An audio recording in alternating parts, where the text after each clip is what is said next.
Welcome to the Athletic FC podcast. So, Manchester City have suffered their first league defeat. Ahead of the game, Pep Guardiola flagged their lengthy injury list. So, how much trouble are Manchester City in? And could the demands of the season lead to a more open title race? So I'm joined by the Athletic's Ollie Kay and lead writer for the Athletic FC's newsletter, Phil Hay. Ollie, let's start with you. Look, City's 32-game unbeaten run was ended by Bournemouth. And I must also say, huge kudos to Iraola, who's come through 3 insane matches. And actually, this one was probably the icing on the cake. But can we read anything into Manchester City's defeat on the weekend in any way, shape or form? I think you can, on the basis that it has felt like it has been coming. It's the first defeat in 10 Premier League games this season. It's the first defeat since, November, December last season. So it clearly, let's keep it in context. Let's not say that Manchester City empire is crumbling, etc.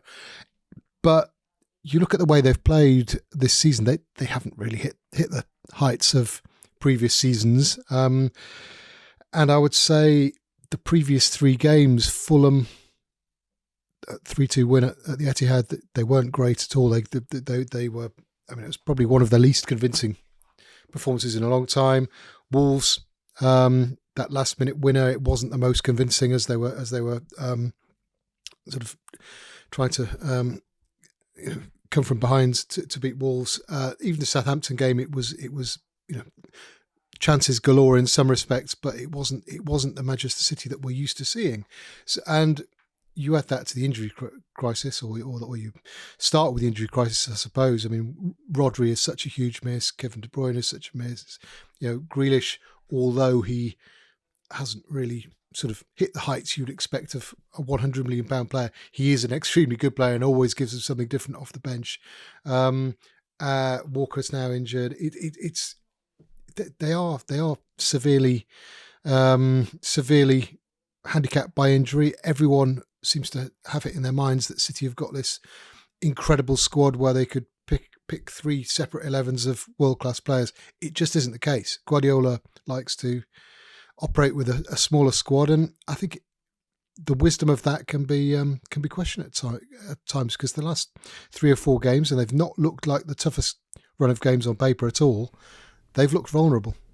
And Phil, it's only been 10 games, and also let's get it in context. If they beat Bournemouth over the weekend, they'd have gone top of the Premier League. They're only 2 points behind Liverpool in second place right now. And I don't know how many times we've often said this. We know when they need to click into gear often, it seems to happen. So are we getting ahead of ourselves here, or do you see some real danger signs here, Phil? Getting ahead of ourselves in the sense that I think you revisit this conversation in February, March time, and you look to see whether or not City are where they tend to be, which is either top of the table or right behind, and getting into one of those runs that tends to wrap up the title. That's how it so often goes with them. But there was a really good piece on the site, the Athletic site last week, which was about the table after 10 games, and the way in which the table after 10 games is actually a really good, accurate pointer for how the table will be after 38. It's not perfect, it's not an exact science, and it never marries up identically. But it's a good gauge. So as of last week, and that was only 9 games in, City were top of the table, and we were writing in the newsletter and saying, you might kind of think, well, deck chairs out then, and it's City's title yet again. But we were making the point that it was worth a bit of caution, because they are badly down on numbers, City, and there is no squad anywhere that can cope with a limitless amount. Once it gets to a certain level, it does start to have an impact, and it does start to affect results and performances. And reading Guardiola's quotes last week, particularly after the Tottenham game, where they seemed to drop like flies and he lost players that he really did not need to lose or want to lose, you could tell that he wasn't laying it on thick, and he wasn't really bluffing about the position they were in. I think he was genuinely concerned that they were starting to run short. Ollie's right. There is this perception that City have kind of endless resources and as many players as they need, but actually they are quite a tight group over there and quite a small squad. It's a little bit difficult to dig Guardiola out for that, because obviously you have FFP to think about, and also it's worked for him. There was the treble winning season that delivered nigh on everything. But it is an issue for them at the moment, definitely. And I think if this season starts to become, more complicated, we'll look, I think look back to this point and say this was when the warning signs started to flash. All right, well, perhaps one difference for City this season, as we've mentioned, is their lengthy injury list, with a number of key players missing Saturday's visit to Bournemouth and also others only just returning. Here's the Athletics Manchester City writer Sam Lee on the impact of injuries to the City squad. City have obviously got loads of injuries, although they had players come back surprisingly at the weekend. We saw the impact of those injuries at Bournemouth, and, we're likely to see them again at Brighton. And if they persist, if a lot of them persist after the international break, then they've got Spurs and Liverpool coming up. So we might see that again. Guardiola said it's the worst injury crisis he's had in his time at City. Every year, for the last 2 or 3 years, he said, we are in trouble with injuries. And because he likes to have a small squad, options do start to get a little bit thin on the ground. And this year is worse than it has been before. And yeah, it contributed to them dropping points at the weekend against Bournemouth, who also are very good. And that might happen again in the coming weeks. But if you think back to last year, they drew 3 games in a row, and then in the 4th, they lost to Aston Villa, and everyone was thinking, OK, I'm not really sure about City this season. And then they kind of got back on track a bit, and then they drew against Palace just before Christmas. So they have had these runs before. So even if City were to struggle over the next 3 games, I wouldn't really be too concerned. I think, Arsenal fans, Liverpool fans, everyone knows, really, that even if City look weak at some point, for whatever reason, whether it's complacency after winning the trophy, apparently, or injuries, or whatever it may be, uncertainty around players, manager, whatever, they normally sort things out, don't they? So, yeah, it's bad at the moment, and it might get worse before it gets better, but it generally does get better. Yeah, that was Sam Lee talking about Manchester City's injury woes. Ollie, you spoke about this earlier, and this idea that City have this massive squad. I think it's really just a squad of very, very good players. And we said that, Guardiola likes to operate with a much smaller squad. Sam mentioned there that they usually sort it out in the end. Would you think it's a step too far now? Do you think these injuries with key personnel might really hurt them moving forward? I guess you look at the 3 games that they've got coming up. It's Brighton away, it's Tottenham at home, it's Liverpool away, isn't it, at the start of December? Nottingham Forest at home. I mean, that would have been considered a gimme in the past, but you look at the way Forest are playing. They've got they've got a really tough run of games coming up. The last month or so has probably been a much lighter run in terms of the fixture list, and one that they would have expected probably to come through unscathed and still unbeaten. But that obviously hasn't been the case. As Sam said, they just have this knack of coming together. I mean, you look at where they've been in November, December. Well, certainly December last season, even January, February the season before. They've just gone on these enormous unbeaten runs, and not just unbeaten runs, generally winning runs. Generally, that includes a run of 9, 10, 11, 12 consecutive wins. They've got this knack of doing that, but you can't just rely on that and think it's going to happen every single season. I mean, it does remind me, I'm sure Man City fans will hate the comparison, but it reminds me a lot of Manchester United back in the day under Ferguson, where they would often lose sort of 3, 4, 5 games before Christmas, before New Year, and Ferguson would always say, as long as we're still in with a shout on New Year's Day, I don't worry. And then they'd put the foot down after New Year and go on these huge, long, unbeaten runs, and you think, well, why did we ever doubt them? And I think it's been a bit like that the last couple of seasons, but you can't just keep assuming it will happen every year. I mean, City have won 4 in a row, which as 4 Premier League titles in a row, which Man United never did, Liverpool never did. 5 in a row takes some doing, especially with a small-ish squad, admittedly elite players, but smallish squad that is clearly feeling the strain a bit at this stage of the season. They're playing more and more games than ever before. I would still regard them as favourites, but if the table, if they suffer some more damage over the next few weeks, and particularly looking at that game at Liverpool in early December, I mean, it could be one of those where you're thinking maybe it isn't Man City's year. There has to be something in the fact that every season has become such a marathon in the Premier League that there seems to be less and less scope for even a team like City with the players they have to win the title, in kind of early April, mid-April, and then cruise through the last 5 or 6 games. Everything is down to the last weekend. Everything is ultra tight. And I think we a couple of episodes ago we were talking about Chelsea, and I was saying that there seems to be a fair amount of freedom at Chelsea this season. There's no like compression of stress, that's caused by you must do this, you must do that. Whereas to look at City and Arsenal, I think there's a definite weight of pressure on them. I wonder, mentally, I wonder whether it's that thing of, here we go again with this massive slog through to May, and we've done this before, and it's never worked out for Arsenal, who are equally not in good shape and worse shape than City at the moment in terms of the league table. And I think also applies to what Ollie was saying about City. Haven't been great this season, Arsenal. They've been good in periods. They've been really resilient in a couple of games, but they've not been top notch in the way that Arteta would like.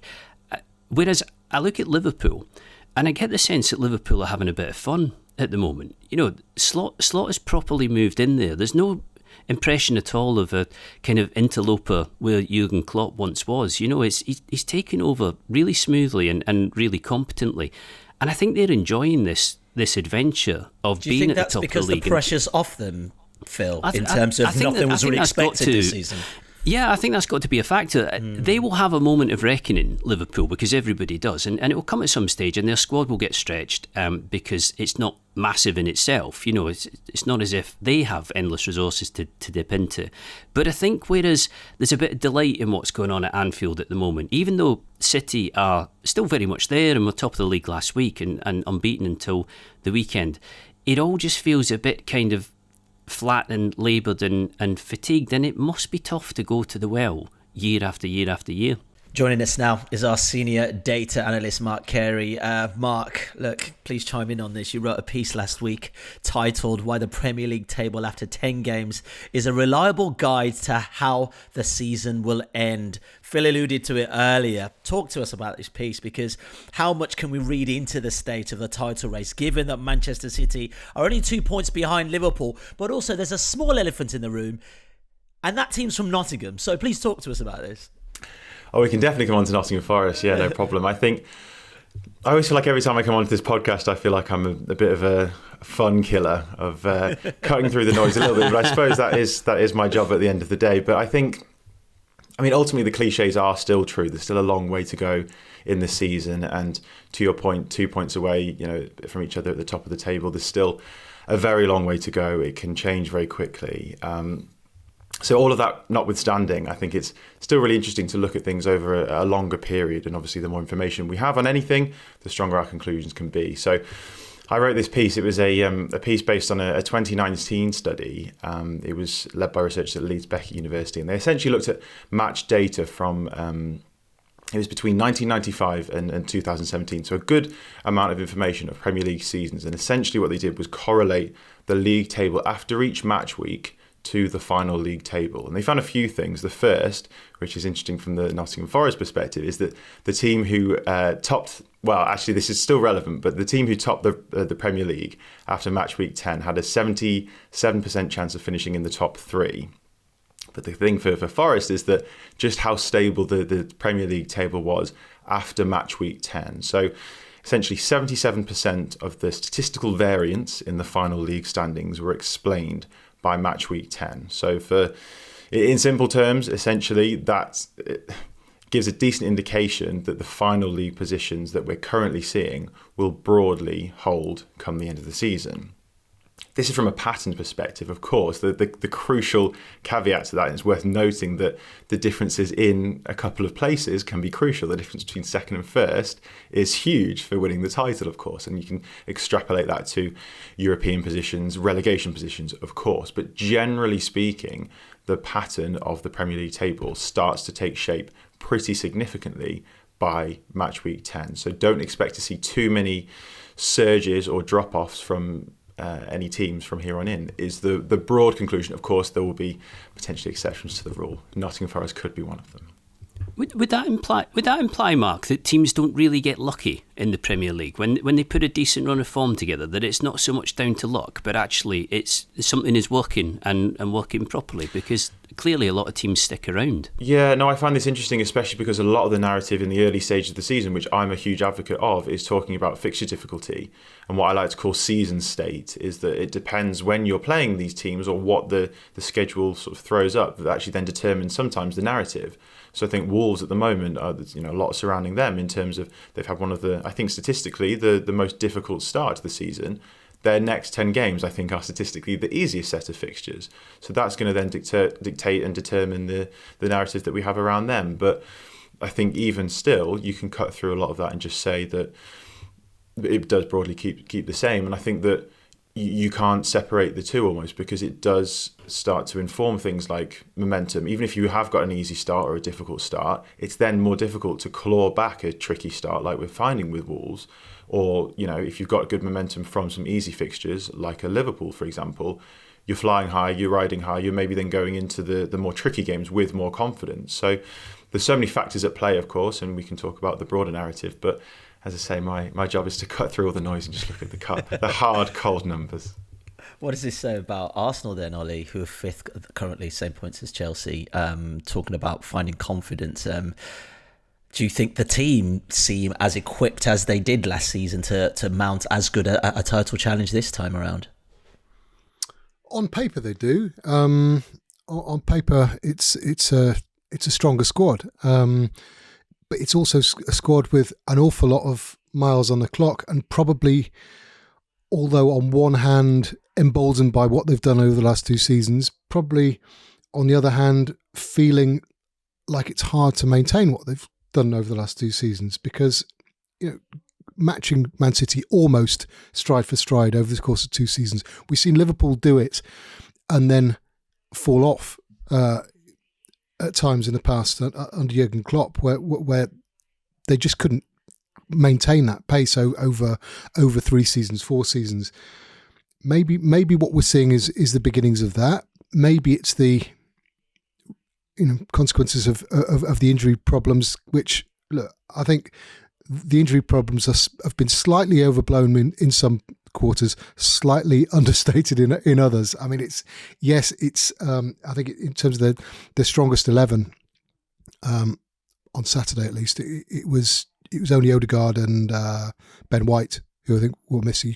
You could argue Calafiori Timber, a bit of a toss up, but it's more on the fringes of the squad. The bench looked quite weak on Saturday, which isn't something we're used to seeing, and it probably wouldn't be a problem if they weren't chasing the game. But the last 3 games, Bournemouth to lose 2-0 at Bournemouth, the 2-2 draw against Liverpool was in a way slightly deflating for them because they led twice, and then obviously to lose against Newcastle was a huge disappointment. But they did recover from a similar looking run really over last Christmas, didn't they? And went on a fantastic run for the rest of the season. But it does feel like there's, when we spoke earlier about how there was a sense of joy about what Liverpool were doing and a sense of joy about what Nottingham Forest are doing. It's all fun and windiness in their sails. I think Arsenal are the ones who you look at it and they do look like a team under pressure.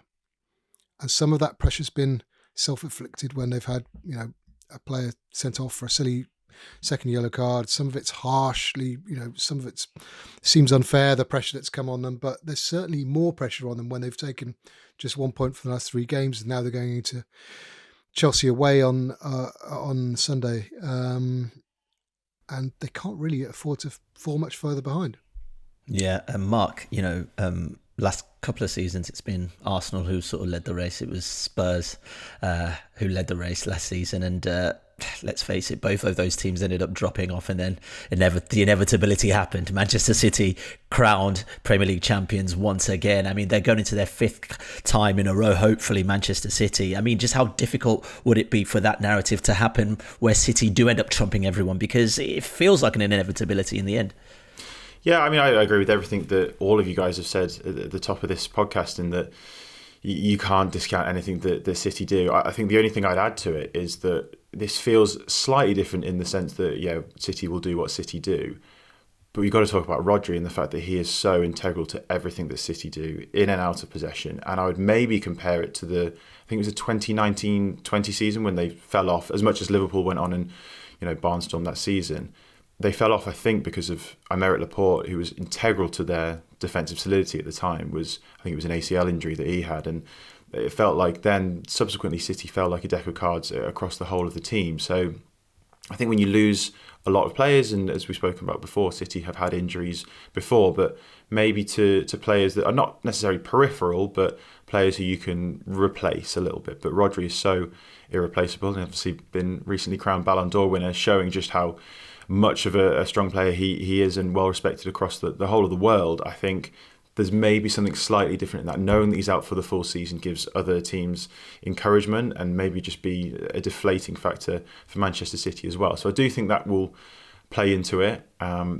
That being said, actually looking at the underlying numbers, if we look at expected goal difference, so looking at the quality of chances created and conceded, looking more at sort of the process rather than the outcome, City are, per those numbers, top of the table in that regard. So they are still creating some really good chances. It's just that the few that they do concede are often big ones, as we've seen in recent weeks. Fulham, they shouldn't have gotten away with that as well, with the conversion that they had. So when they do leave the back door open without as much protection in the midfield because of Rodri's loss, I think that then they can be in big trouble, and we've seen that in the early weeks, and that could be a theme of the rest of the season. Rodri's the one, really. I mean, I always find it slightly odd, or have found it slightly odd this season, that in a system that has Haaland up front through the middle as a centre forward, there isn't really anybody like him in the squad. And I don't mean a Haaland clone, because you're not going to find anybody like that, but I think I can understand why when Alvarez left over the summer it seemed more like his decision than Pep's, because you imagined that Guardiola would have liked to have had him in reserve. But with Rodri absent, if Guardiola needs a run of 8, 9, 10 wins towards the end of the season in the way that they have previously City, that is the absence that could really hurt them. In terms of Arsenal, I don't think there's any idea at all, or any thought at all, that Arteta would have wanted to chase this season. He would have wanted to have been out in front, and he would have wanted to get going really quickly. And I think both City and Arsenal will be looking at Liverpool and thinking that there is actually a meaningful challenge coming from there. They've got a lot of good players of Liverpool who've done it before, and I think talking about inevitability in the way that we do about City, it's been a bit like that in Germany for a decade with Bayern Munich. And you did find last season that once Bayern got out of shape and problems started to develop there and it wasn't going well, up against a team in Leverkusen who probably didn't have as good players pound for pound, but had some very, very good footballers in the squad. The balance of power shifted in that season, and I think 10 games in, it suddenly becomes quite difficult to discount Liverpool, because they're looking really good, and they're looking quite relaxed as well, quite free, happy with Slot's system, and in a good place. What about Nottingham Forest then, Mark? Let's finish on this one for you. Third currently, looking very good, and a whole string of games which they've looked very impressive. But Forest aren't used to being in a position like this historically anyway, and we've seen what's happened with teams like Tottenham in the past. We've seen what's happened even with the likes of Newcastle as well, that drop off inevitably. Do you think they have a sustained approach that will see them there maybe come the back end of January? It's a tough question. I think if I just defer to the numbers, as I often do, I think one thing to consider, just going on about the expected goal difference, is that they are still putting up some pretty strong numbers in terms of their expected goal difference compared to the rest of the league. They're about 7th, so I think that would be a bit more of a reliable way of saying that they should be maybe looking for, at the very least, top half, maybe looking for a European spot. And we've seen with Nuno Espirito Santo with Wolves that he's able to manage a team to European spots. So I think that could be a more realistic goal, should we say. But I do think it does look sustainable what they're doing. I think that you look at some strikers sometimes and you think that they are in a huge purple patch where they're just scoring from every angle, scoring from distance, etc. But Chris Wood's, the chances that he gets are sustainable, in my opinion. If you just look at some of the goals, he often scores between the width of the goalposts and in and around the penalty spot. Now, they are sustainable, thinking about expected goals, sustainable chances and shots to take. And I think with the delivery of the fullbacks, as well as the speed that they have in wide areas with the wingers that they have, and well, of course Morgan Gibbs-White, brilliant player to play behind that it doesn't just seem like they're just winning games in a lucky manner or scoring goals from all angles, as I mentioned. It seems like they are doing sustainable things. And I think people sit a little bit on Chris Wood and his quality as a clinical finisher, as well as getting into good opportunities as well. So I think there's absolutely, I shouldn't be saying anything but positive things about Nottingham Forest at the moment. I think that they'll maybe drop off ever so slightly in the league table, and that's to be expected. Everyone who's a Forest fan will be thinking they are flying a little bit higher than they should be. But the numbers do suggest, as I mentioned, that a European spot might not be out of the question. I saw Wood score 30 goals in a season for Leeds. He's a really good finisher. And he, because of that, he fell into that ballpark of player who you thought was going to have to be tested in the Premier League eventually. Somebody who's going to spend some money on him. Not big money, but, money to give him a go in the way that clubs quite often do with really good Championship players. And he's a bit unfashionable for some reason, Wood. And doesn't float everybody's boat. But I do think he's exactly the sort of player that if you give him high quality chances, he'll stick a decent number of them away. And you can see why Forest are trying to get him on a new deal, because it'd be worth investing in. Yeah, for sure. Mark, anyway, we'll let you go back to crunching your numbers. Thank you so much for your time, brother. The reality we are living now, we live in the past. The previous seasons play a lot of games. You know that? Maybe we go to the World Cup, arrive in the last stages competition, we're going to play almost more than 70 games. 70 games is like NBA, but the NBA have 4-month holidays and we have 3 weeks. Ollie, I often think about these situations and I think, you know what, this is a problem that very few teams have, especially, these are problems for teams right at the top of their game where they're lucky enough to have great players who play a lot of international football as well as, league and cups and whatnot. But does he have a point? Does, that amount of games end up catching up with you? And we spoke about it at the top of the pod as well. Is there a feeling of we've been here already? How do we find the energy to keep going? Yeah, I think... It's only a few weeks since Rodri was speaking before a Champions League game and was talking about the fixture list and the demands on players and warning that this is not sustainable. And then Rodri, Ballon d'Or winner for last season and a player who'd played, I can't even put the number there because I'm not Mark Carey, but it was an absurd number of matches he played. Goes into a new season, breaks down. Now, it might be purely coincidence, it might be something that could have happened at any time, but it does feel like that susceptibility to injury is much increased when you've played an enormous number of games. That is not a new observation by any means, but the additional thing is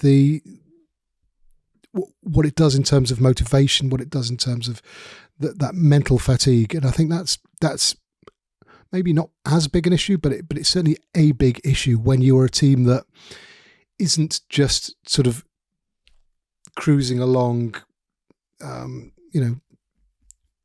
win one, draw one, lose one. It's a team that's competing at an extremely high level. Manchester City have done that for year in, year out for several seasons. Every season has gone to the final weeks, really. All the players are, or nearly all the players are playing international tournaments. They then, and this is their choice, take the players on huge tours, which I don't think are ideal for them. Pre-season tours, ideal for them for a physical point of view, physiological point of view at all. But yeah, I do think burnout is a very serious issue. And it was just one thing that leapt out when Guardiola was saying. He was saying, yeah, they have 80 games in NBA, but then they have 4 months off. I mean, is Guardiola really saying that he would rather have 80 games in 8 months and then 4 months off? He might be, but that has never been what football has tried to do. Football has always tried to spread the games across the whole calendar. The days of having a long summer are well gone, and it feels like those games are just sort of crammed across the whole calendar, and it means that there's no rest. And it might not be relevant to what Manchester City are going through this season, but it certainly seems extremely challenging, and challenges a coach and a manager to the limit as well, in terms of trying to get so much out of his players day in, day out, week in, week out, month in, month out, year in, year out, for season after season. And you would expect to fall off. And it's amazing that Man City haven't really suffered that yet. Yeah, Phil, I want to bring you on this point in just a second, but before that, Pep did reference the NBA and the amount of rest the players get in basketball stateside. So we thought we'd get the opinion on Pep's comments from Dave DuFour, who hosts the Athletics NBA Daily Pod. Pep Guardiola's comments comparing the English Premier League season to an NBA season is interesting. Number one, NBA players, they play games at a higher frequency than you would see in European soccer. 4 games in 5 nights is not uncommon in the NBA. A lot of back-to-back games. Now, certainly, the NBA players don't play as long. 48 minutes in an NBA game, the average length for a starter is 36 minutes. They're not getting the amount of mileage that you might get on your legs as a footballer. But that being said, us in the NBA who cover it, people who work in the NBA, we all feel as if 82 games is too long for the NBA, even with the long summer break. These guys don't get enough downtime. We see this in the number of injuries every single season that affects the championship every year. Last season, in the new CBA, the NBA and the Players Association actually instituted a 65-game rule to encourage players to play more because of the number of guys who are missing time to be ready for the playoffs. So I completely understand the need and the want to have your players more fresh and free to train more rather than to have to play games. That makes a lot of sense. What do you make of all this, Phil? I think their season runs from September to January, and a lot of that is post-season playoff matches and everything else. So clearly the football season is unlike most others in terms of the duration over 12 months. It's definitely the game's burning issue at the moment, or one of them. And I think football being as partisan as it is, when it's Guardiola speaking about it, the tendency of supporters of other clubs to think, there's Guardiola moaning again. If it's Klopp who's doing it last season, or if it's Arteta or whoever else, you look at the clubs and you say, they're just complaining. But the telltale sign with this is that it's coming from players in the game. So Ollie referenced Rodri's comments about fixture congestion, and what I think was most relevant about that was him first bringing up the possibility that players might decide to strike over this. It might take some form of industrial action over congested fixture list. But you're not just hearing it from Rodri, and you're not just hearing it from Manchester City's dressing room. You're hearing this in other Premier League dressing rooms. You're hearing it in press conferences in La Liga, in the Bundesliga, in other parts of the world, because the players are kind of broadly sick of how much they're being asked to play.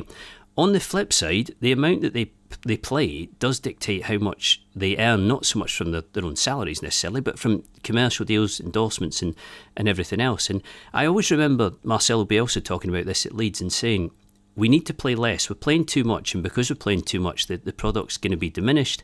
It's not going to be as good. But if we're going to play less, we all have to accept that we're going to earn less money as well, because that's how the world works and that's how the industry works.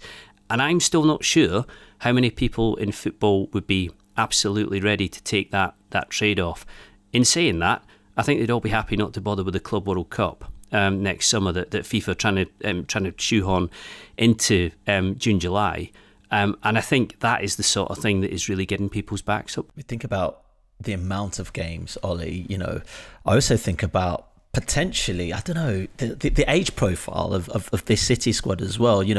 City have used the second fewest amount of players, 12 of their 20 players are 29 years old and older. I mean, we talk about age, recovery, being able to operate at that top end of it. You look at Kevin De Bruyne, for instance. I think Guardiola's recently quoted that, he's probably not the same player he was that was performing great magic back in the day.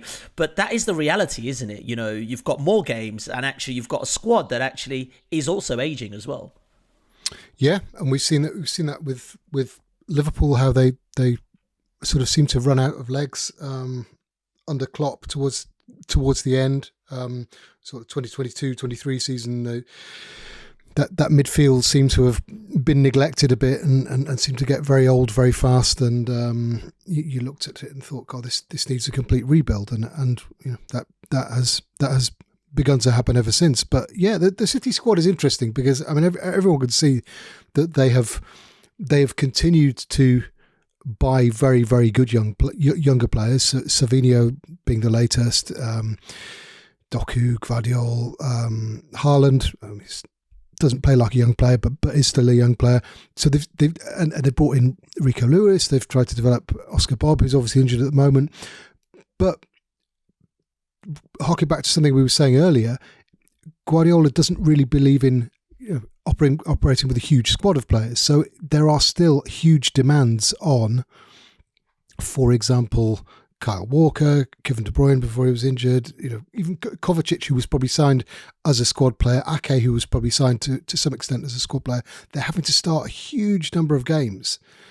And it does look like, at times like the demands on them are too great. I was really fascinated to see how Ilkay Gundogan did on his return to the club, because I felt, looking at him last season at Barcelona, I thought Man City had made a really good decision in he's been a bit of a disappointment, hasn't he, so far?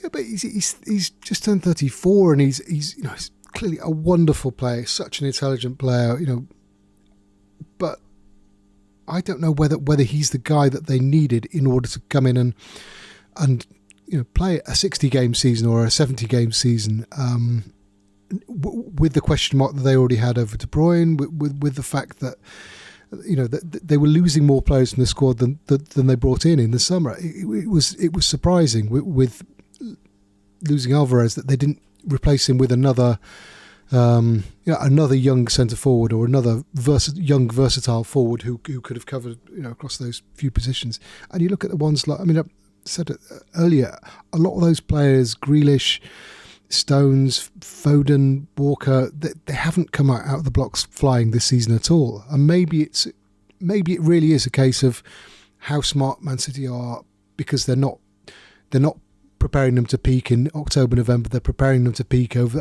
in April, May, which is when the stakes are highest. Maybe it is that. It wouldn't surprise me if it is that. But right now, they do look a bit short, and they do look like a team that are feeling the strain, perhaps physically more than mentally, but mentally as well. Yeah, Phil, the person we actually haven't spoken about really through this pod is, perhaps we expect him to be completely invincible, is Pep Guardiola. Yeah, and we talk about fatigue. I know he hasn't signed a new contract moving forward yet, but you've got to think of the last few seasons for him operating at that level, the kind of toll it's taken on him mentally and physically. Does he feel tired? We think about Jurgen Klopp's last season at Liverpool. There was a sense of fatigue there. How much more can I keep doing this? Do you reckon there's an element of fatigue to him as well? It's high octane, and it must be exhausting. And I don't think it matters who you are particularly. There are going to be days or months or years where you do feel it, and you feel like you need to refresh, or you need to reset, or you need a bit of time away. What's really interesting about Guardiola is that it can't be too much longer now before he and City are going to have to cut to the chase on this. I don't mean it needs to happen instantly, but for a while now there's been this sort of hypothetical discussion about, is Pep going, is he staying? It's all been a bit of fun and everybody waiting to find out. But actually they're starting to creep towards decision time. And my gut feeling is still that he's probably more likely to stick around than he is to go.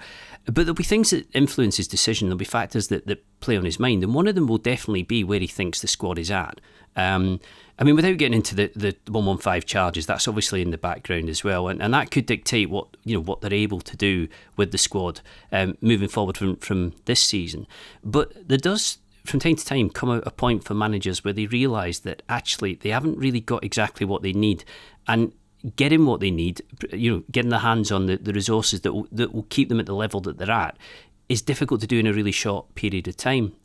City is still really well served, and as far as the depth goes, it's tricky because there are not many elite players who don't want to play much. And that seemed to me to be the issue with Alvarez over the summer, was that you had a really good centre forward, really good goal scorer, top, elite player who was basically saying, I'm not playing enough here, I'm never going to play enough here because you've got Haaland in the squad, therefore I want to go. And it isn't really I know he was under contract, so City could have hung on to him, but it's not really in Guardiola's gift to say, you're staying regardless. I know you can do that, but the problem there is that players become unhappy, and you see it with much smaller clubs with City and lower down the divisions in City. It isn't always that straightforward managing a really, really big squad. So they do look a little bit light. I think Bob has probably been a bigger loss than people realise. He was having a really good summer, I thought, and seemed like he was ready to come through. But Mark Carey was almost certainly right about this. You still would not rule out the possibility that come February, March, this goes, the way of all things. Yeah, for sure. Right, gents, let's end it there. Thanks for your input. Ollie, Phil, we'll be back tomorrow. We'll catch you then. If you want to watch more episodes of the show, please subscribe to the channel. We'll be joined by the likes of David Ornstein, Matt Slater, Adam Crafton, Carl Anker, and plenty more through the season. If you'd like to listen to the episodes in full in audio form, search The Athletic FC wherever you get your podcasts from.